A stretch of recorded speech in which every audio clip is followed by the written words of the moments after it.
क्या होता है कि जैसे आप में से कितने लोगों ने अपने बचपन में अपने स्कूल की मैडम के लिए, मैडम नहीं मैम के लिए, सॉरी, आप लोग मैडम बोलते थे कि मैम बोलते थे?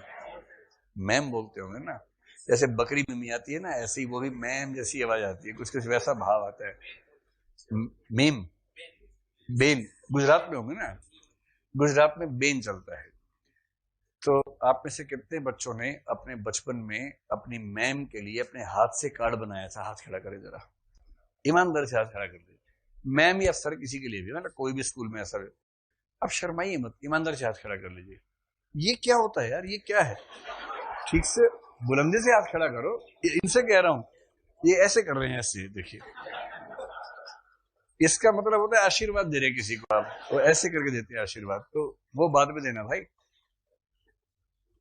मैं देख नहीं पाया, फिर से हाथ खड़ा करो, ठीक से बुलंद हाथ खड़ा करो। जिसने भी अपनी मैम के लिए कार्ड बनाया हो बचपन में हाथ से, हाँ, ऐसे करीब 10-15 लोग हैं, उनमें से एक आध छोड़ के सब लड़कियां ही हैं। इसीलिए कहते हैं कि लड़कियों में जो इमोशनल एक्सप्रेशन की क्षमता है वो लड़कों में नहीं होती है। ये मैं नहीं कह रहा हूं, नैन्सी कोडोरो ने कहा, जो सिगमंड फ्रॉइड के स्टूडेंट थी और बहुत अच्छा रिसर्च लिखा है इस पे।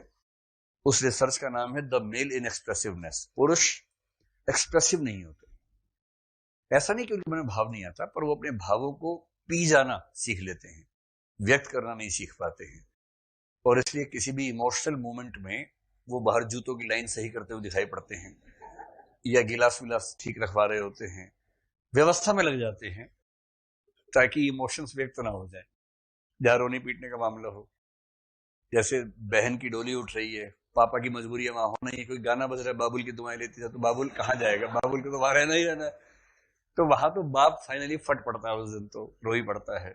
लड़की भी रोती है कभी कभी, लड़की का ये रहता है कि रोना जरूरी है, वीडियो बन रहा है तो उसमें ये भाव आना चाहिए कि मैं दुखी हूं। बेशक वो खुशी हो, मतलब बेशक वो बहुत खुश हो, अपने प्रिय व्यक्ति के साथ उसका विवाह हुआ, बहुत खुश है, लेकिन एक सामाजिक माहौल भी होता है, गरिमा भी होती है, तो उसमें रोना पड़ता है।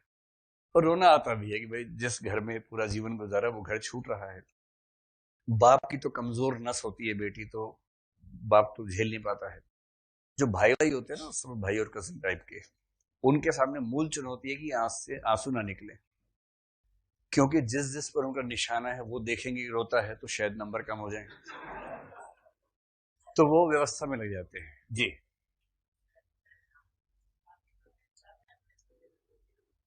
आदिकाल का गाना है, उसमें आप रो के दिखाएंगे, रो के दिखाओगे?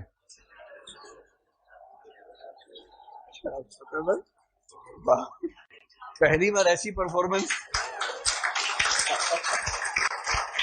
और भाई रो के दिखा दो, आ जाओ। आंसू के साथ रोएंगे, गाने में आ जाएगा। टिश्यू पेपर ले आना जरा थोड़ा सा। हाँ हाँ, ये ना सीन 12th सेंचुरी का है। 12th सेंचुरी में आदिकाल चल रहा है, ठीक है। उस टाइम पे सिद्ध और रासो कवि स्त्रियों को भोग की वस्तु मान रहे हैं। उस टाइम पे अमीर खुसरो कुछ लाइनें लिख रहे हैं। एक बेटी वेदना में पड़ी हुई है, उसके पेन को परसीव करते हुए अपनी पेन चलाते हैं। And now in 2019 we are going to listen those lines. We are going to perceive the pain of all those daughters.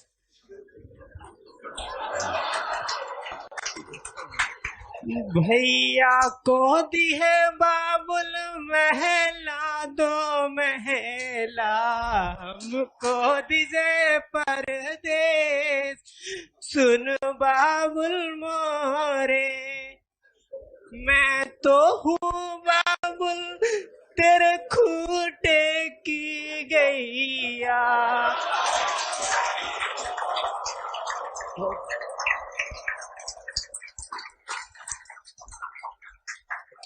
मैं तो हूँ बाबुल तेरे खूटे की गैया, हाँ की हूँ की जाऊं परदेस, सुन बाबुल मोरे का,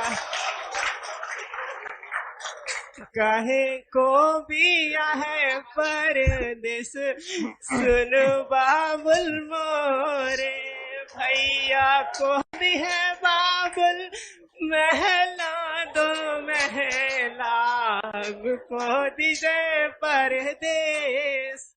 बहुत बढ़िया।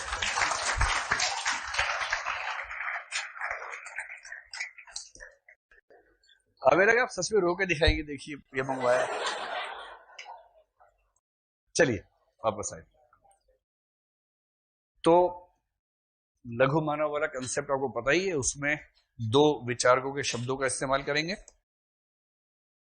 तो जिस बात पर ये मसला हुआ, मनुष्य ने अपना महत्व क्यों खोया, इसमें एक जो मैं जिक्र कर रहा था ना कि आप में से कितने लोगों ने कार्ड बनाया बचपन में। पर्पस क्या होता है कि जब आप बहुत क्रिएटिव होते हैं कि आपने कुछ क्रिएटिव काम किया, जैसे किसी टीचर के लिए कार्ड बनाया, दोस्त के लिए बनाया, पेरेंट्स के लिए बनाया, वो कार्ड कैसा बनता वो बात नहीं है। बात है कि आपको ये एहसास कि आपने कुछ क्रिएटिव किया, कुछ यूनिक किया, ये एहसास बड़ा महत्वपूर्ण है। जैसे स्कूल का बच्चा, सेकंड थर्ड क्लास का बच्चा कार्ड बना के लाता है, टीचर को दिखाता है, टीचर को देखते ही समझ में आता है कि इससे भद्दा बन नहीं सकता था कार्ड। छोटा बच्चा कैसा कार्ड बनाएगा, बड़ा बेहुदा सा बनाते हैं, आड़ी तिरछी रेखाएं होती हैं, पता नहीं कहीं टमाटर जैसा बना हुआ है, कुछ कहीं कुछ बना हुआ है, और अंदर अजीब सी भाषा में लिखा है हैप्पी बर्थडे मैडम, और उसके बाद 20-25 सितारे चिपका रखे हैं, कहीं कुछ घिच-पिच कर रखा पूरा का पूरा। पर मैडम क्या बोलती है, इतना सुंदर कार्ड आज तक नहीं देखा। तो बच्चे को लगता है कि मैंने कुछ ऐसा कर दिया संसार के लिए जिसके लिए मेरा जन्म हुआ था। ये एहसास की बड़ी कीमत है। अब बच्चा बड़ा हुआ, इतने में आर्चीज गैलरी खुल गई। अब ये कितना भी अच्छा कार्ड बना ले, उससे अच्छा कार्ड वहां मिल जाता है। तो ये जो सेल्फ एक्सप्रेशन का एक तरीका उपलब्ध था, वो तरीका भी खत्म हो गया। हर चीज में मशीनें इंसान से बेहतर परफॉर्म करती हैं, प्रोडक्टिविटी में, मात्रा में, गुणवत्ता में, स्टैंडर्डाइजेशन में, हर चीज में मशीन की परफॉर्मेंस इंसान से बेहतर है। यहां तक कि खेलने में बेहतर है। आप चेस खेलना चाहें तो मशीन को नहीं हरा सकते इस समय, जो मशीन का हायर लेवल इस समय है। इतना ही नहीं, कुछ वीडियो गेम्स हैं जो मशीन के साथ होती हैं, आप मशीन को हरा ही नहीं सकते। दिल्ली के कुछ मॉल्स में एक खेल चलता है आजकल, जैसे एक फुटबॉल रखी हुई है, सामने गोल पोस्ट बना हुआ है, रोबोटिक आर्म है, कंप्यूटराइज सिस्टम है सारा, लगभग 7-8 फीट की दूरी से आपको गोल करना है, और वहां सामने कोई भी नहीं खड़ा होगा। सामने एक गोलकीपर जैसा एक आदमकद, मतलब समझ लीजिए कि प्रतिमा भी नहीं, एक लकड़ी का बोर्ड जैसा है, और वो मूविंग बोर्ड है, और मूवमेंट कैसे पूरे गोल के आसपास कर सकता है। सेंसर्स लगे हुए हैं, जो सेंसर्स आपके पैर की मूवमेंट को देखेंगे और आप किस तरह बॉल मार रहे हैं, बहुत तेज गति से सेंस करके वो कमांड देंगे, उस कमांड से वो जो लकड़ी का बुत है वो मूव करेगा। और मैंने वहां खुद भी ट्राई किया, अपने घर के बाकी लोगों से भी ट्राई किया, और कम से कम 100-150 लोगों को देखा ट्राई करते हुए। 300-400 लोग किक मार मार के थक गए, एक भी गोल नहीं हुआ। और ऐसा नहीं कि उनको खेलना नहीं आता था, ठीक ठाक खेलने वाले थे उसमें। आप कितना भी तिकड़म कर लीजिए कि उधर देखते हुए पैर वहां मार दिया, वो उसके लिए भी तैयार है पहले से। मशीन जिस लेवल पर है, मनुष्य का महत्व खत्म हो गया मशीन के सामने। इसलिए कहते हैं कि मशीनीकरण ने मनुष्य का महत्व छीन लिया, नगरीकरण ने उसकी जो आत्मीयता थी वो छीन। और सेकेंड वर्ल्ड वॉर ने ये एहसास करवा दिया कि तुम्हारी जिंदगी भी तुम्हारे हाथ में नहीं है, किसी भी दिन अचानक मौत आएगी, सब खत्म हो जाएगा। ये सब लिख के बताइएगा, उसी का प्रभाव है ये सब कविताएं। कैसी विचित्र है जिंदगी वाला।